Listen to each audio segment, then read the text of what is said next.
मैं ना इस वक्त घोड़े पे जो है सवार हो गया हूँ और घोड़े पे जो है पतली झील के लिए सफर के लिए रवां दवा हूँ।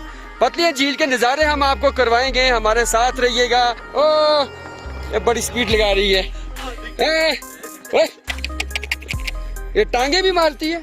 मुश्किल रास्तों के बाद हमेशा खूबसूरत मंजिल होती है। इस नज़ारे को जब हम यहाँ पे उतरे हैं, रास्ता जो ही हमारे सामने ये झील आई है, इसका नज़ारा देखते ही हमारी आंखों में ठंडक पैदा हो गई है। इसका कलर आउट क्लास कलर है यार, सुभान अल्लाह, सुभान तेरी कुदरत। कि आप आए एक बार विजिट करें और आप एक बार आप विजिट करेंगे, बार बार आपका आने का दिल करेगा। जो मेरी इस पे पहली नजर गई है ना, मैं फिदा हो गया इस पे। इसमें जो आने वाले मतलब रास्ते में जो हमने व्यू देखे ना, जो वैलीज देखी वो बहुत प्यारी हैं।